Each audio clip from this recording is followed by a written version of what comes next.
السلام عليكم. لا تنسوا الاعجاب بالفيديو والاشتراك في القناة تشجيعا لنا لنستمر بنشر المزيد إن شاء الله. السلام عليكم ورحمة الله وبركاته. أهلا بكم مع موعد مباراة الأهلي القادمة مع فيوتشر في الدوري المصري الممتاز والقنوات الناقلة، وإليكم تفاصيل هذه المباراة ولكن بعد هذا الفاصل.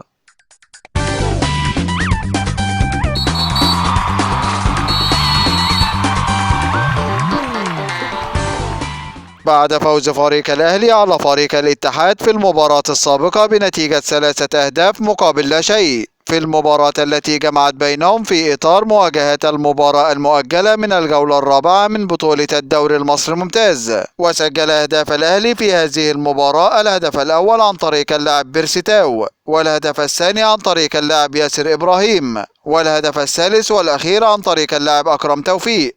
ويستعد فريق الأهلي بعد هذا الفوز لمواجهة فريق فيوتشر في المباراة القادمة، وذلك في إطار مواجهة الجولة السابعة من بطولة الدوري المصري الممتاز. ويحتل فريق الأهلي المركز الأول في جدول ترتيب الدوري المصري برصيد 18 نقطة من 6 مباريات، بينما يحتل فريق فيوتشر المركز الثالث في جدول ترتيب الدوري المصري برصيد 14 نقطة من 6 مباريات، فاز في 4 مباريات وتعادل في مباراتين، ليكون الفارق 4 نقاط بينه وبين فريق الأهلي. وسوف تنطلق هذه المباراة يوم الجمعة الموافق 16 ديسمبر 2022 16/12/2022 في تمام الساعة 7 مساء بتوقيت مصر والسودان وليبيا، 8 مساء بتوقيت السعودية وقطر والعراق واليمن وسوريا، 9 مساء بتوقيت الإمارات وعمان، 6 مساء بتوقيت تونس والمغرب والجزائر. وسوف تقام هذه المباراة على ملعب استاد الأهلي والسلام، وسوف تنقل هذه المباراة عبر قنوات اون تايم سبورت.